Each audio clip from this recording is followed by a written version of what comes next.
a bit about your journey and how did you grow this network, which is so huge? Thank you. Yeah, I mean, I started making YouTube videos when I was 16. I grew up in Knysna, which is a tiny town in South Africa. For some reason, I thought YouTube was an exciting place to put content out. I don't know why. There were a few YouTubers I was obsessed with. There wasn't a strategy. There wasn't a plan. There wasn't this is going to be a big business one day. This was in 2010. And the videos were terrible. And I got that feedback very quickly from the audience. And over time, they got a bit better. And after 2 years, I got 1,000 subscribers, which I was very proud of. When it comes to AI and influencer marketing, every time I walk past a talk at Cannes, I hear the word AI. And I'm like, oh, that's a hot take. That's cool. I think in the marketing industry, we like to act like we're all experts before maybe we've done enough work. I've definitely fallen in love with the subject. And it's interesting to see everyone scrambling to try and do something very quickly. And while that's important, I think ultimately it's going to just start to happen, just like everyone started to pick up a phone and everyone started to use the internet. And it's going to be, and the thing about AI is going to be so easy to use that you don't have to be super innovative. But I think right now there's an opportunity to get there before others. And you do have to build a culture within your organization where people are playing with it, they are open to it, and like they try it first maybe before they try something else, just to see if this thing that they're struggling with, or maybe they, for example, is a very simple thing, but a knowledge management system within an organization allows you to, rather than asking someone or waiting for a response, to see like, where's this file? Where's this? Like, can you just search? So those kinds of things, they're tiny and simple, but they're actually way bigger than the complex things I'm hearing all over the place, because they're very time-saving. When it comes to the creator part of it, I think that just like how we're never going to want to watch kind of AI-generated athletes playing football, I don't think we're going to want to watch en masse AI-generated creators. But it's very nuanced, because you will enjoy content when it's just redistributing information or like sharing something with you that you find on TikTok homepage. That's fine if that's AI. Like, it's good enough, because you just want to, maybe you want to learn about something that's going on in the world and it's telling you, and that information is great. But when you want to like follow something because you care about it and you like care about their opinion, and you care, maybe there'll be a couple who are like, you know, they're representing themselves with AI, but you want to know that there's a story behind it, I think, for the real interest to be there. So our part of the market, which is like human-orientated opinions and people who are experts and you're interested in them for being people, that's going to get stronger, but it's going to compete with a lot of UGC AI-generated content where you don't care as much about the person who you're seeing the content from, you just want to know the information, or you find it funny. In South Africa, for some reason I thought YouTube was an exciting place to put content out. I don't know why. There were a few YouTubers I was obsessed with. There wasn't a strategy, there wasn't a plan, there wasn't this is going to be a big business one day. This was in 2010. And the videos were terrible. And I got that feedback very quickly from the audience. And over time, they got a bit better. And after 2 years, I got 1,000 subscribers, which I was very proud of. And then the next year I got to like 100,000, and then the year after that to 1 million, and then eventually got to 7 million subscribers. And this was within like 10 years. And along that journey, I thought, I love this YouTube thing, it's fun, I love growing an audience and stuff, but I really love the entrepreneurial kind of part of being a creator. And so I was able to start a company with a guy called Ben Jeffries, which is called Influencer. You can find us on influencer.com, and we've been working with brands and creators for 10 years now. We see ourselves as part of the originators of influencer marketing, which has obviously been spoken about a lot for the last 5 years at Cannes. But before that, it was very difficult to get people to consider this as an opportunity. But I think I just followed a path of going towards a place which I understood very well, which I thought had potential, but I never knew it would get to this. And so, yeah, very, very happy to be here with you all today. Yeah, and I don't know how old you are, but maybe when you were 16 in 2010, so you're very, very young and a young entrepreneur. Yeah, so yeah, I if you just did the math. who wants to work it out? I think it's 31, if I can remember correctly, is the age. So yeah, it's also strange going from when we started the business, being in my early 20s, trying to convince people who they have a lot of experience in life, which made them think they had a lot of experience when it came to our space, and we're trying to convince them on something we actually understood at a young age. And now we're lucky to be in a position where we're not necessarily the youngest.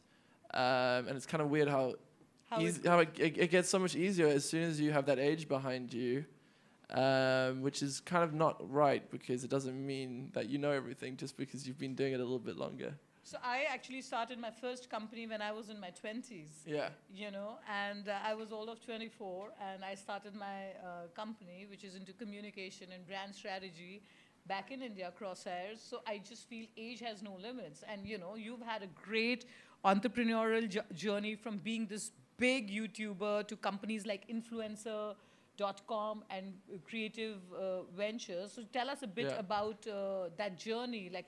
Like, was there a moment you said, like, oh my God, what am I really doing? Yeah. Or, Yeah, I think whenever you start something new, you have to convince other people about it before you've convinced yourself, if that makes sense. And you might go, oh, surely you believe in yourself. Yeah, you believe in yourself, but what you're trying to portray to the world about what you've started is not always exactly where it feels like it is to you when you know all of the dirty secrets of how you might have just lost a client, or you might have struggled to close an investor, or you might have just been completely ignored and ghosted by someone you were really trying to impress. And so it's hard to convince yourself as much as you want to convince others. So yeah, I guess I've learned how to start things from nothing. I guess YouTube was a good way to learn that, because you can literally go and start a channel and you realize, oh my God, I just made a decision, I started a channel, now I'm going to upload a video. Okay, I made a decision, I did that. And in the beginning, no one cares, but you can see how over time, if you keep doing it, you can build something. And Creative Ventures, which you mentioned, is a venture fund. We now manage $65 million for mostly institutions in the US who want access to early stage seed investments.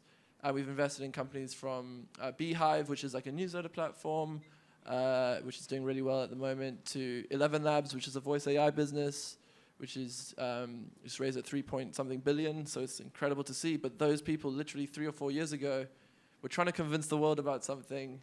And maybe they thought it was going to work. Maybe they just hoped it was going to work. But they managed to take it from 0 to 1. And I love that. And that's why I think the journey, even though it's all very hard to understand the connections maybe between some of the things I do, it's also kind of, they all have very similar patterns, which is like collaboration between teams, just starting something. And I think you keep learning along the way. Exactly. And then they also revolve around social, because all of these founders are launching businesses, and the number one go-to-market for a consumer business is social. So it's awesome. And, so what excites you most about the AI content creation part of it? And what should creators really watch out for? Especially like influencer marketing is a big field now coming up in India. So I want you to throw some light, like what sort of tips can you give the creators? What is it that they should look for when they're getting into the whole creator business? Yeah, so when it comes to AI and influencer marketing, every time I walk past a talk at Cannes, I hear the word AI, and I'm like, oh, that's a hot take. That's cool. I think in the marketing industry, we like to act like we're all experts before maybe we've done enough work. I've definitely fallen in love with the subject, and it's interesting to see everyone scrambling to try and do something very quickly. And while that's important, I think ultimately it's going to just start to happen, just like everyone started to pick up a phone and everyone started to use the internet. And it's going to be, and the thing about AI is going to be so easy to use that you don't have to be super innovative. But I think right now there's an opportunity to get there before others. And you do have to build a culture within your organization where people are playing with it, they are open to it, and like they try it first maybe before they try something else, just to see if this thing that they're struggling with, or maybe they, for example, is a very simple thing, but a knowledge management system within an organization allows you to, rather than asking someone or waiting for a response, to see like, where's this file? Where's this? Like, can you just search?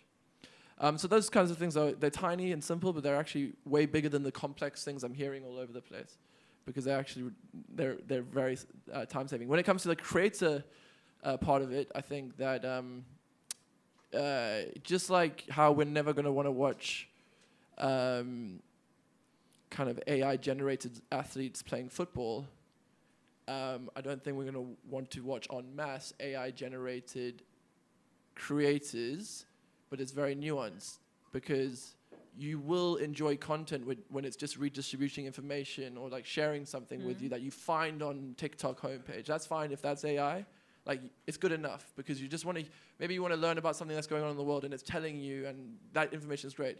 But when you want to like follow something because you care about it and you like care about their opinion and you care, maybe there'll be a couple who are like, they're representing themselves with AI, but you want to know that there's a story behind it, I think, for the real interest to be there. So our part of the market, which is like human-orientated opinions and people who are experts and you're interested in them for being people, that's going to get stronger, but it's going to compete with a lot of UGC AI-generated content where you don't care as much about the person who you're seeing the content from, you just want to know the information, or you find it funny. But I did notice that in India, like one of the media houses, and they have this huge summit, they launched an AI-generated anchor, and it could sing, and it was so real.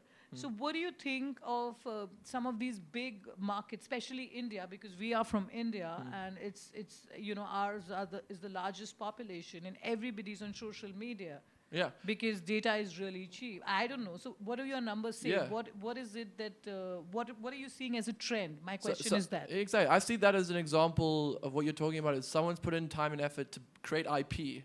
So they've, just like Disney has created characters that we all love and engage with, people will create characters maybe using AI tools that we all love and create. And there'll be a space for that, and that will continue. Just like some people, they follow like Wallace and Gromit. Like, that's great. That could now be created by AI. But in terms of like the long tail of it all gets replaced, every person you care about is now going to just be digital. I don't completely buy that. So yeah, I think it's a fun one, because you can't make one statement here and be like, this is how it's going to work everywhere. There's also going to be different markets where it works even more. I think I don't know if anyone saw 50 Cent was at Snapchat. Yes. And I went on his Instagram profile, and it looks like he's AI generating himself in loads of different places. I don't know if anyone's noticed this. I don't know. But it's I'm like gonna perfect quality photos of 50 Cent, and I'm pretty sure it's AI. You can't. Maybe he's just doing great photos, but he's putting himself in really interesting situations. And the way he's using it is, if something's going on in the world, like I think Donald Trump and Elon Musk, obviously they had that massive blowout. So 50 Cent put a picture of himself and Elon Musk, and then he made a long comment about why he thinks Elon should make up with Trump, whatever. Yeah. And he's using it in a smart way. He's still a real person. People are following it because it's 50 Cent. But he, rather than having to get a real photo, he's just like, this is the image. You guys, I'm going to suck you into the content with this image, but now this is my opinion. And that's interesting. But if that opinion was also AI, and the image was AI, it still could maybe pop up on TikTok and you could just scroll through, but that's not going to create the long connection. And I think the anchor, it sounds like they put effort into that and created a connection through the IP. But when it comes to when Meta talks about replacing all advertising with AI, I think it will be a big chunk of that UGC advertising, for sure. But when it comes to the human connection, which is getting bigger because of social media, I think that's hard to replicate. Yeah, I mean, that I don't know if that explains itself. But it does, and I'm seeing a lot of AI-generated content on social media, especially in politics. I think that's really working very well.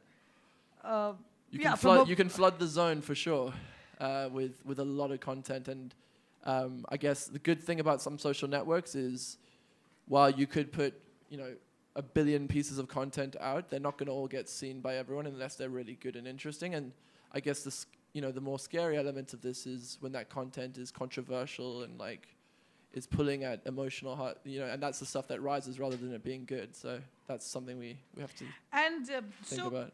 And when did you first realize that influence, like being an influencer, influence, can drive real social impact? I mean, I don't know if there was like this one day where I realized it was a weird growing up as a creator in a world that didn't think creators were very cool. Because when in 2012, like I would tell people I'd go out for a drink and I'd say like I was a YouTuber when they asked me what I did for a living, and they'd say, "Oh, that's great, but what do you do for a living? That sounds like a great hobby." And so it was like a very slow evolution for me. Whereas now today, if you become a big YouTuber, I think everyone knows that's your job. And in terms of when did I realize there's real world impact? I mean, I was able to release a film with my best friend Joe Sugg, who's also a creator, and we did we did a premiere in Leicester Square, and we completely filled up the whole entire place, and we sold out. It was like the #1 selling DVD, and while we're very proud of the DVD and the content, I don't think it was purely because of the content. I think it was because we created this audience that we could engage in not only on social media but beyond, and that's obviously what brands have understood for the last kind of 7 years now. And if you were to return to YouTube today, what kind of content would you create and why? So yeah, if I was gonna, I mean, it's tough. I'm so busy at the moment running between all of my various things, and that's why I've taken to do YouTube. You've got to concentrate. You can't just be an afterthought. I think to do it well these days. I think other social networks like TikTok and Instagram. What's great about them is you can just share what you're doing in your real world, and the content can perform really well. Whereas YouTube, you have to kind of focus. To answer the question, I think it would still have to somehow be comedic. I think it would still have to be, even though this has been maybe a more serious talk, lighthearted. Because that's someone I love is Richard Branson in terms of like what he became as an entrepreneur. He did very well in business, but he always took himself with a pinch of salt. And if I was ever going to put content out about being an entrepreneur one day, I think it wouldn't be work from 6 a.m. till 9 p.m. and then get in a sauna. It would be more just like, these are some fun ways you can get your life to work well for you if you work hard and have a bit of fun and meet the right people. This can work, and you can get lucky along the way. That's the kind of stuff I think we need to put out there as well, so people understand like a lot of that information around entrepreneurial influencer stuff is a little bit bullshit. Yeah.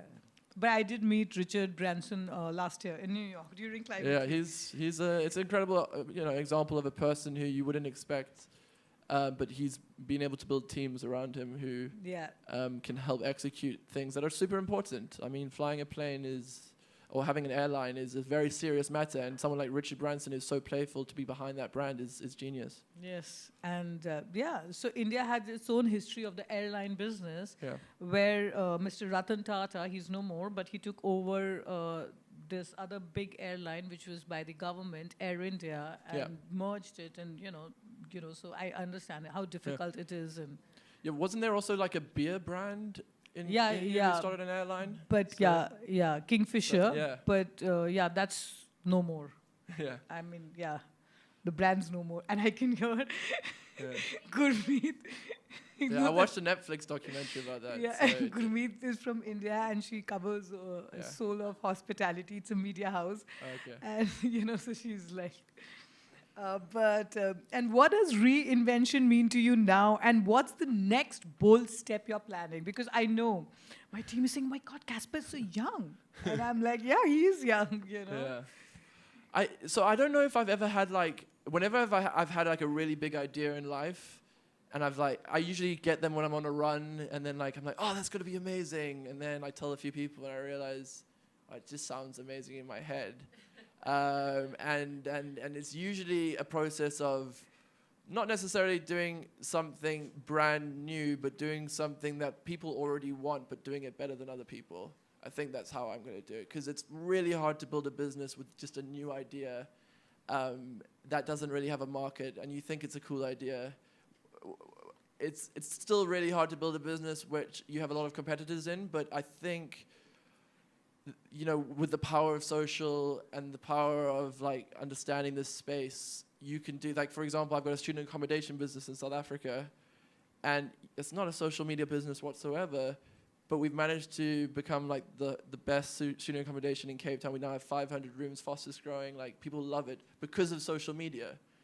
And so it's like taking that angle and a bit of common sense and being trying a little bit harder than other people and building a good team. You can do great work. I'm just going to let you on, and I don't know if some of the people in the audience must have heard this story. So I actually run a communication business, but somewhere it was imbibed in me to pay it forward.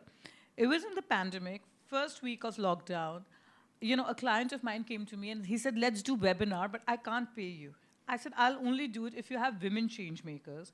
It was just a community. For 3 years, we kept doing all these online discussions. Last year, we started doing panel discussions on other people's event. This year, and then we formed it into a non-for-profit last year. And this year, we're doing our own day-long event. But to get my speakers for Davos and New York, as well as Cannes last year, it was all social media. Mm-hmm. It was all LinkedIn. It was all social media. And some of you I've connected over LinkedIn, and that's how I've sort of built. So, I mean, there is that power. I mean, how you use it, There's very innovative ways to use it. It's very important. So the entire network, the entire WIN network is built on social media.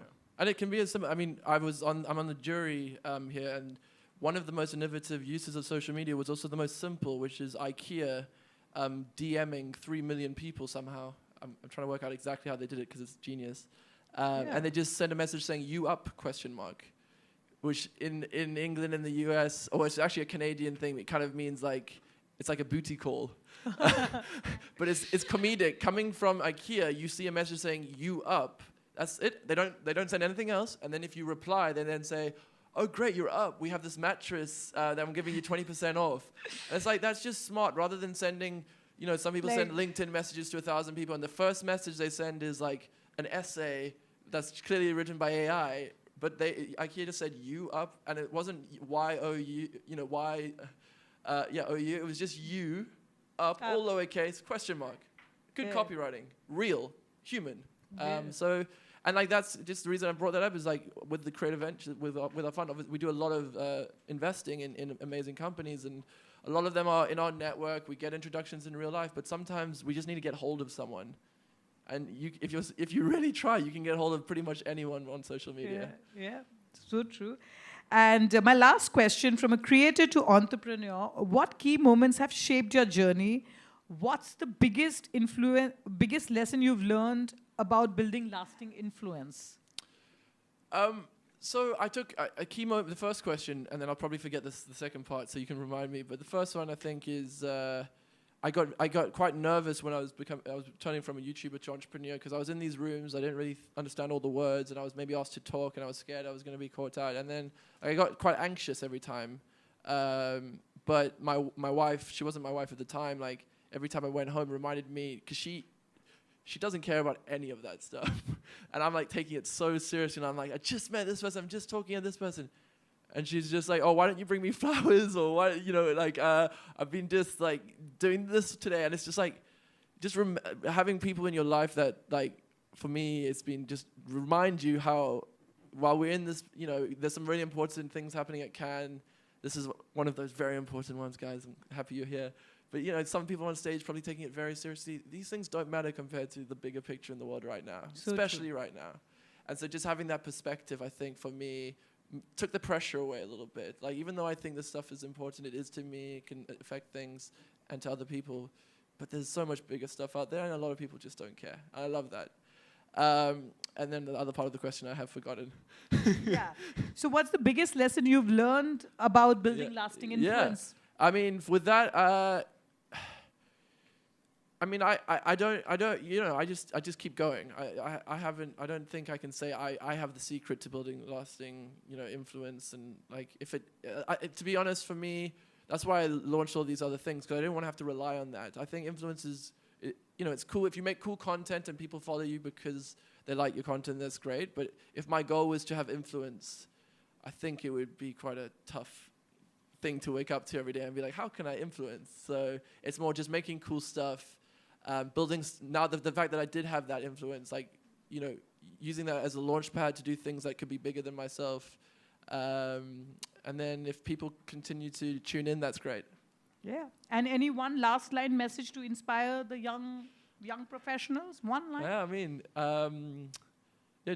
my favorite saying is just, you miss 100% of the shots you don't take. So I just turn up to everything. If someone invites me to something, I just do it. And because you never know when you're going to meet someone or something's going to happen. Oh my God, I totally believe that. Yeah. Thank you so much for joining us on the Win Lounge. This is our inaugural lounge at Cannes. That's great. I love it. And hopefully we are manifesting. We'll have a bigger space next year. 100%. Thank you so much for joining. Cheers.